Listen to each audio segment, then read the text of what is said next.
and welcome to Rathods Science Academy. Today in this session we are going to see current affairs of 28th March 2025. So let's get started with our discussion. So before getting started, I want to make a small announcement. We in Rathods Science Academy, we are going to start Prelims cum Mains new foundation batch for 2026, and we are providing on both online and offline. And if you want to get more details regarding this course, you can contact us. Or if you want to directly meet me, you can come to office, which is located in Ashok Nagar, that is above Vikas Book Center, 2nd and 3rd floor, exactly opposite to Sub Registrar Office. And you can meet me in between 9 a.m. till 7 p.m. Okay, so now let us see the first article. So if you see the title, guys, so what is this article is talking about? Trump levies 25% tariff on imported cars. Allies fume. Okay, so here this article is saying that again the trade war between US and other countries is going to rise up again. Why? Because again US government said that we are going to levy 25% of duties or tariffs on cars. So if you see here, this table you have to see, this table is talking about imports of 8 types of cars and as well as trucks in US. Example, we have small cars, we have medium and large cars, we have luxury cars, small CUVs and mid and large CUVs, SUVs, vans and pickups.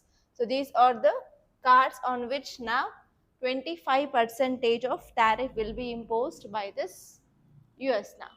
So actually from where they are getting this? If you see the cars which are mainly imported from which countries are in this paragraph they given. First one is Mexico, next one is Japan, South Korea, Canada, Germany. So from these countries they are importing cars, and now these countries are going to be affected because of this US tariff. Okay, now let us see the keyword. The keyword is import duty or tariffs. So in which subject you will be seeing this, guys? From GS paper 3 under economy you will be seeing. So in your economy, in which subject you will be seeing this? Especially in this topic called as trade. So in trade we have imports and as well as exports. Now these tariffs will be imposed on imported goods, right? So what happened now? Overall the cost of these cars will be getting increased. So how much amount of tariff? 25% of tariff. Okay. So actually what are the significant steps which are taken by US in the recent past? Yes, US and other countries. So what is going on now? That is trade war. Trade war is going on between US and other countries. So what is the first step taken by US? US said that we are going to impose tariff of 25% on goods that are going to get from Mexico, Canada, and next one is they said 35% of taxes on Chinese goods. The first steps taken by this US. And second step taken by US was tariffs on aluminium and as well as iron and steel goods, and in that India is also getting impacted because of that move.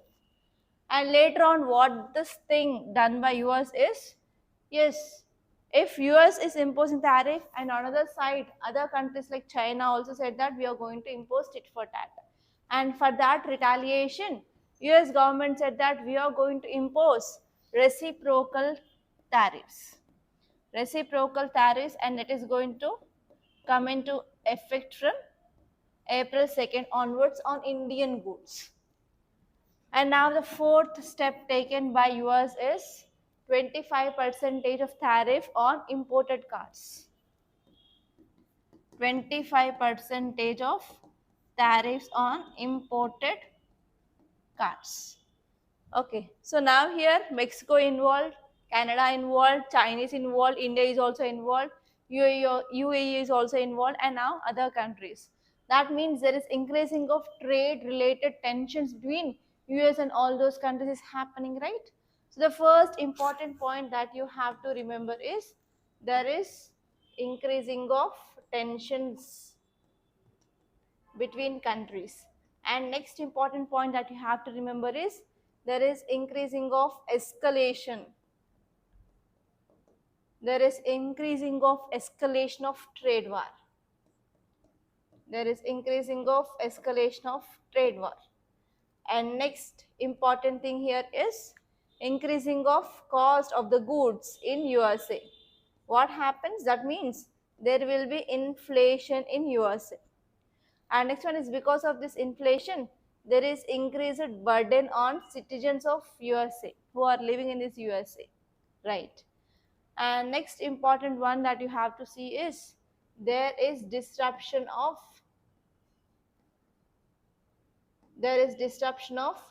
free trade between the countries. So all these are the points or the impacts of this tit for tat tariffs by US. So now let us see this article here, and this topic is important from GS paper 3 and also from GS paper 2 under international relations. So it is important from both the subjects, guys. So now let us see this article clearly.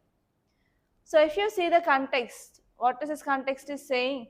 US President Trump announced a significant economic shift. What is that shift of that economic policy of USA?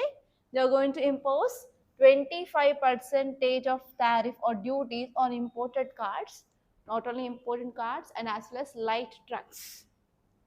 So because of this move, it is going to increase ongoing trade war between US and other countries. So this is one thing that you have to remember. So it is going to escalate the ongoing trade war. You have to use this kind of keywords. And this tariff is going to come into effect from April 3rd onwards. Okay, so why these kind of steps taken by US? To decrease trade deficit. Okay, with which countries the trade deficit is there for US? So on that country's products, you are imposing this tariff so that they are going to decrease this deficit. Okay, now let us see the details. So because of this step which is taken by US now, that will lead to escalation of trade conflicts. Because of this new tariff, that will lead to trade imbalances directly. Okay, so because of this, the trade conflicts will happen for sure. And next one here is global economy will be also getting impacted, because there are certain countries which are the major suppliers of automotive products. And if they are imposing this tariff by this US, means obviously their production will be getting affected. So whenever their production is getting affected, their imports and exports will be also getting affected, right? So the global supply chains and as well as international trade dynamics will be getting affected. So you have to make a note of this international trade dynamics. Next one is global supply chains will be getting affected. And next important point that you have to remember is this is not only the first step. Earlier already US government took this step of imposing of tariffs on this aluminum and iron and steel, so that the countries like Mexico, Canada and China, they already got affected. Okay, so if you see here, this article is saying that because of this tariff on this cars and as well as lightweight trucks, then what happens, it is having broader implications on this automobile industry as a whole. Okay, so that is the thing that you have to remember, guys. And next article, very important, backdoor censor. So this article is talking about one important portal of our government, that is Sahyog portal. Okay, so the keyword here is Sahyog portal. So here this article is important from GS paper 2 under governance point of view. So what are the things that you have to see? So you have to see about what is the background, what is the issue now which is going on between the Sahyog portal versus X.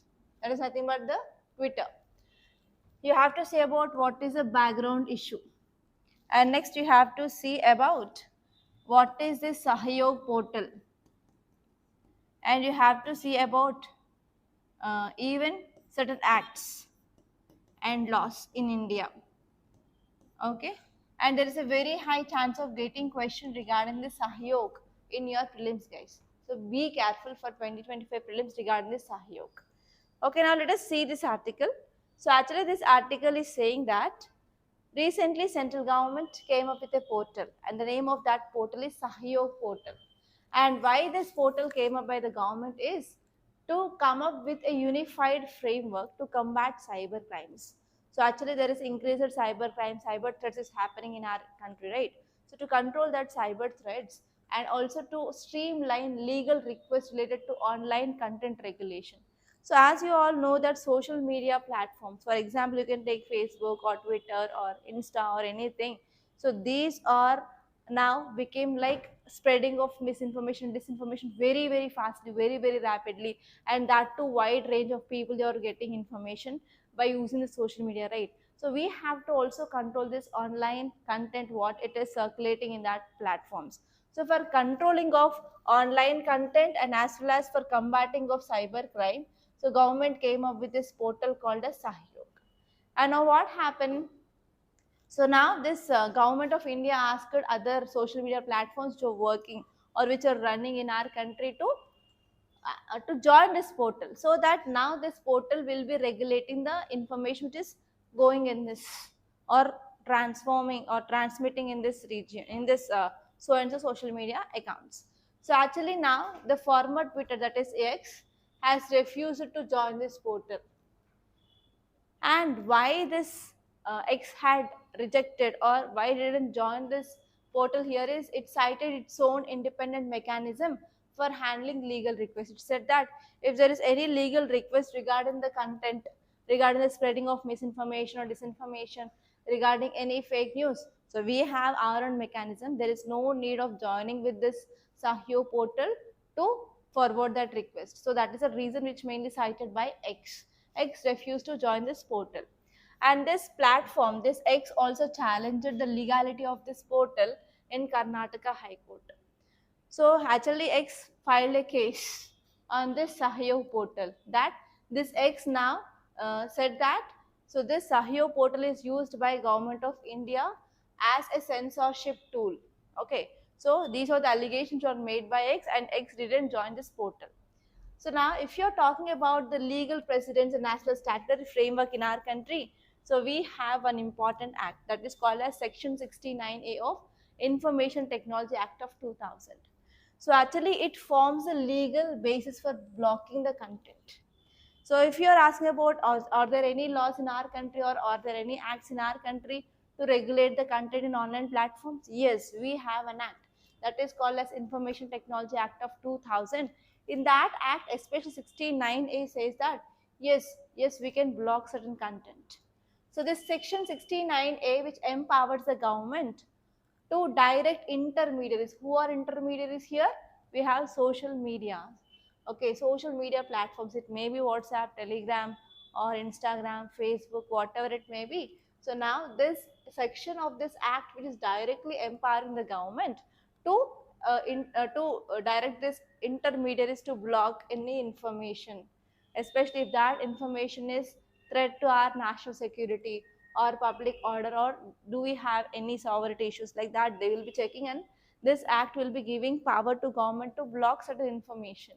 And actually if you see some procedures and safeguards, so this blocking orders will be issued with a due process, and actually review committee will be seeing all those things, and based on that review committee recommendations itself, they'll go for blocking of that content.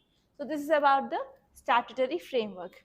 And if you see, even in one famous judgment of Supreme Court also, it gave the power for blocking of information.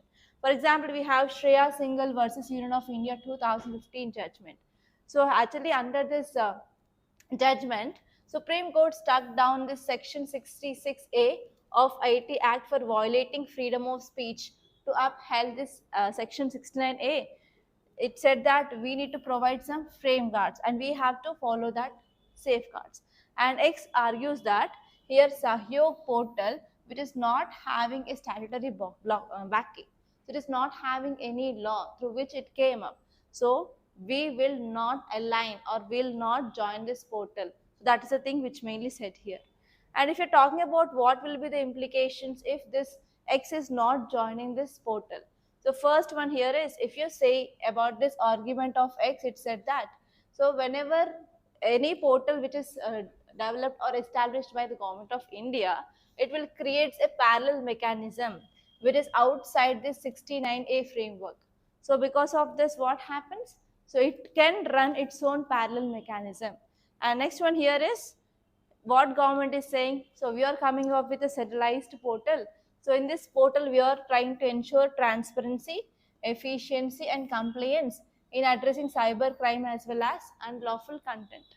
And if you see globally also, that means if you see the case studies in other countries, even European Union is also having this kind of Digital Service Act, and this act which mandates similar oversight. Okay, why we can't come up in India? So that is a one main question. And next one here is, here X is resistant towards joining this portal. So because of this, it is also growing concerns over how much governments should exert over digital platforms. So how much control the government should have. And this one here is, should global tech companies be bound by domestic regulatory frameworks or not? Whether they have to follow their own country's law or not. Again, there is one more question now before the government. And next, if you're talking about cyber security and national interest, actually the Sahyog portal is part of India's broader cyber security strategy, and we are focusing on ensuring quick responses to terror-related content, misinformation, and as well as cybercrime. So if X is refusal to join, this means it will be having impact on law enforcement cooperation, and as well as it will also lead to delay in investigations as well. Okay, so this is the one cause of concern now we are having with this. Okay, so now let us see the next article. So actually this article we are discussing from last 1 week to 10 days onwards. So this article is talking about especially transfer of one judge. Okay, that is High Court judge transfer. His name is Yashwant Verma. Okay, so now we are going to see this article, but we are not going to see this politics, what is happening, is there any political agenda, we are not focusing on that, but only whatever the thing that you have to know regarding the appointment, transfer, and as well as if there is any judicial corruption is there. So what are the mechanisms that we have to see this judicial corruption? So all those things that we will be seeing, guys. Okay, so this article is saying that recently the Supreme Court Collegium unanimously decided transfer of Delhi High Court judge, that is Justice Yashwant Verma, back to Allahabad High Court where he originally came from. So actually there is transfer of one judge, and after that lots of rumors came, right? And now again what happened, Supreme Court Collegium decided to transfer that guy back to his Allahabad High Court from where he came from. Okay, so lots of issues that we discussed, right? So in between, Supreme Court also said that it is a decision of Collegium. So based on that collegium decision, only we are going for transferring like that. But now finally, Supreme Court Collegium unanimously again decided to send back that person where he came from, that is to Allahabad High Court. Okay, so now if you see the details here, so actually you have to know about this concept called as judicial corruption. So you know, corruption will be happening in the government sector, but even judiciary also sometimes we can see this corruption happens. So what is the judicial corruption? Corruption which is happening within the judiciary. So here also it involves bribery, nepotism, political influence, and even other improper means, so that they are compromising on judicial independence and as well as integrity of judiciary. So what are the forms of corruption? The first important forms of corruption is adjudicatory corruption. That means judges improperly decide the cases due to external factors. So they can take bribe, or because of political influence, so they will improperly decide the cases. That means they will give decision or they will give the judgment in the favor of accused. And next one is administrative corruption. So administrative corruption is nothing but manipulation of judicial process.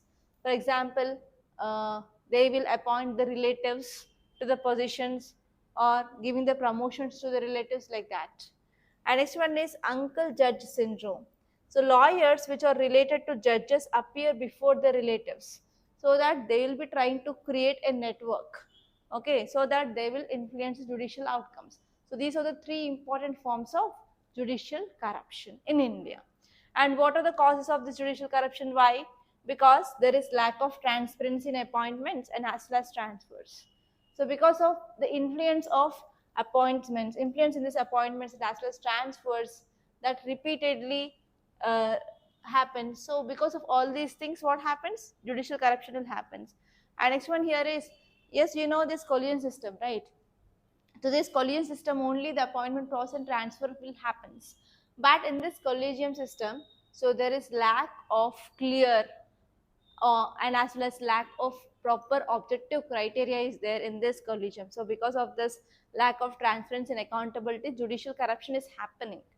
And next one is, there is political influence and as well as executive pressures, especially political actors will be always influencing these lawyers and as well as judges, right? And next one here is, there is a threat of transfers. So if any judge who is giving unfavorable decision or judgment, then what happened? That will lead to the punitive transfers and as well as denial of promotions, everything that happened in this HR Khanna case also, right? And next one here is because of bribery and favoritism in case outcomes. Okay, and next one here is, many people after retirement, they will be acting as members of different committees, different tribunals, right? So for that kind of benefits also, this judicial corruption will happen. And next one is nepotism and favoritism. And next one here is, you have to see about what are the institutional frameworks or how we are ensuring accountability in this judiciary. It is very, very important for your mates. So first one, you know about this in-house mechanism, right? So whenever there are any allegations on this High Court judge or Supreme Court judge, so within that High Court or Supreme Court, they will be coming up with this in-house committee, and that committee will be starting the process of investigation regarding the charges, whether it is right or not. So first one is in-house mechanism that we discussed. And next one is, we have Judges Protection Act of 1985. Under this act, we are going to provide some additional protection for judges and others who are acting as judges. Okay, and actually under this act, it provides immunity to the judges from civil and as well as criminal litigation. And next one here is impeachment process. So actually we have Article 124 and as well as Article 217, which talks about the impeachment process of High Court and as well as Supreme Court judges. Okay, so what is the grounds on which High Court judges or Supreme Court judges is removed? So only one criteria, that is proven misbehavior or incapacity. And the process, this motion should be introduced either in Lok Sabha or Rajya Sabha and have to be passed with special majority. And next one here is, we have restatement of values of judicial life. So under this act, a code of conduct adopted by Supreme Court in year 1997. And this act which provides about the ethical standard of judges, what should be the ethical standards. Actually the problem here is, there is lack of enforceability of this. And even we have Contempt of Courts Act of 1971. So under this act, here judges, they can use contempt powers to maintain dignity of the judiciary. Okay, and next one here is role of Parliament. Even Parliament can start this impeachment proceedings. Okay, and next one here is use of technology. Now we can use this digitalization or digitalization of this legal process, and we can go for monitoring of entire life cycle of the case. So based on that, we can ensure the transparency and as well as accountability in this matters. Okay, so this is the thing that you have to remember, guys. And now let us see the next article. It is talking about US defense ties. India needs to keep its eyes open. So here recently US came up with this famous mission called as Mission 500.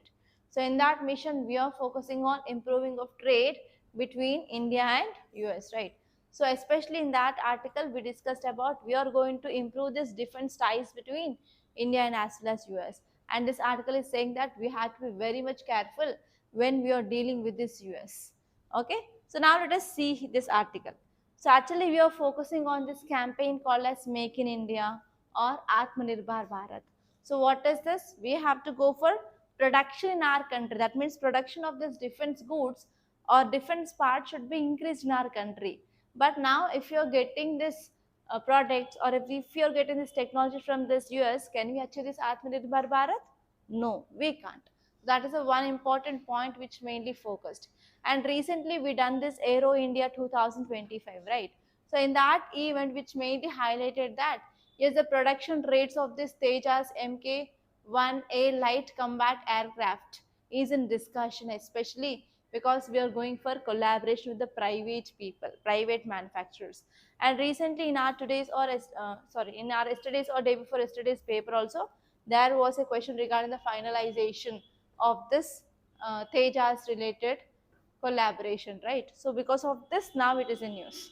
So now if you see the points here, the first important point that you have to see here is strategic defense dependency. So India is especially focusing on increasing of its arms import, especially we relate on different countries like Russia. So because of this, it is mainly highlighting that there are certain challenges we have in achieving Atmanirbhar Bharat or self-sufficient India or self-reliance in defense. Okay, so actually recently we are focusing on improving of production in our country, domestic manufacturing, and for that we are decreasing the imports. So how much amount of imports had been decreased in India? 9.3% of reduction of imports happened. But even though recently SIPRI report said that India is the second largest importer of arms. First one is Israel, right? So you have to recall all those things which happened in this month at least.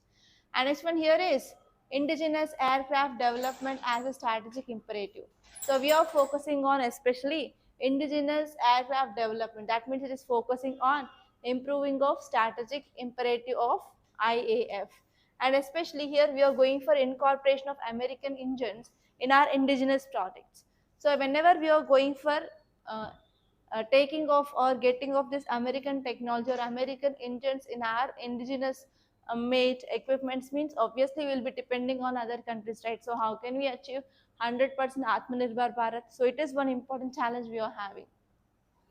And next important point here is you have to see that not only we are dependent on USA, but even with different countries, we are getting our equipments from past historically. So which are those countries? For example, Russia. So actually here this article is saying that if you are dependent on other countries for defense partnership, so the foreign policy will be not same all the time, right? So if you compare this Trump 1.0 era and 2.0 era, so lots of changes which are happened in this Trump 2.0 era, right?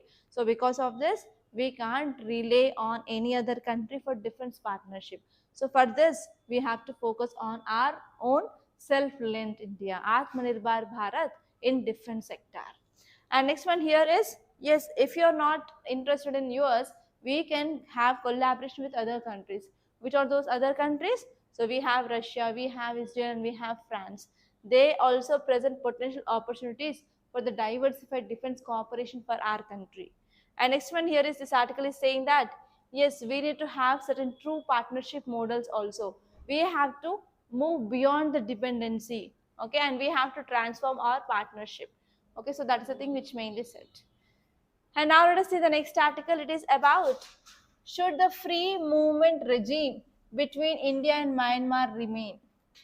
Okay, so this article is talking about free movement regime.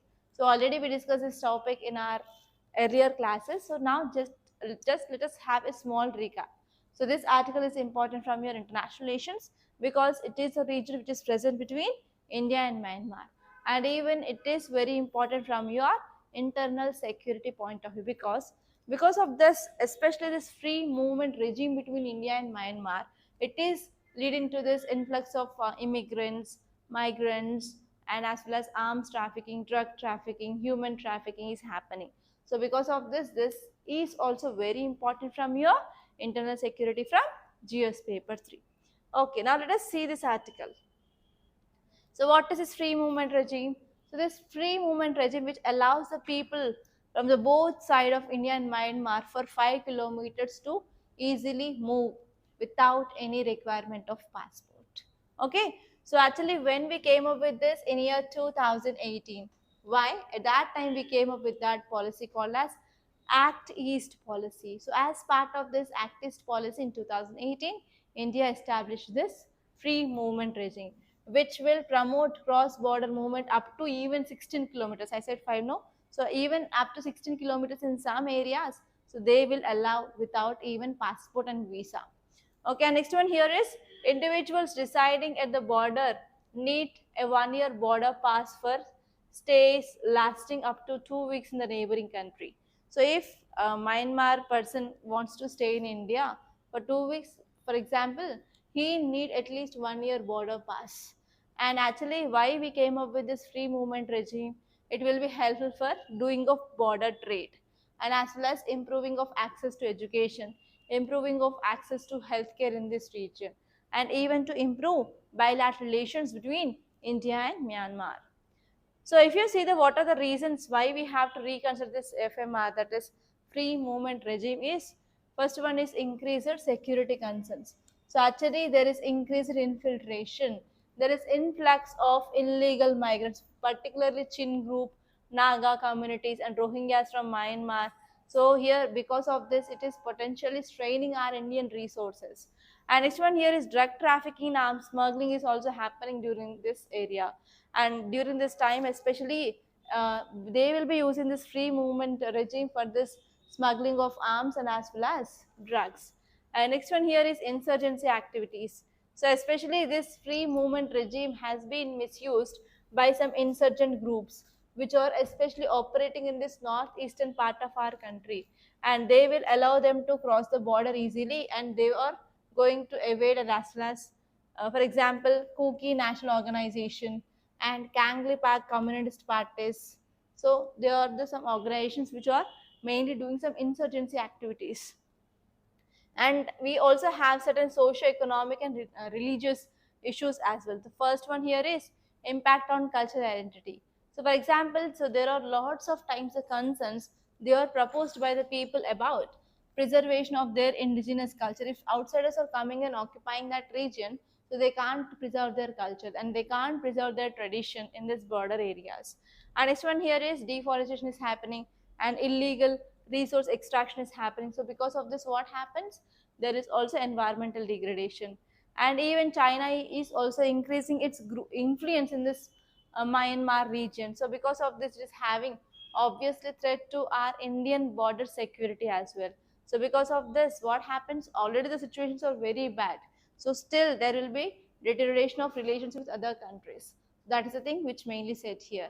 And these are the very important articles that appear in our today's Hindu newspaper. So by this I'm concluding guys, and please do like this class and share this class to your friends, and don't forget to join this GS Prelims the mains foundation course, and also subscribe to Rathods Science Academy.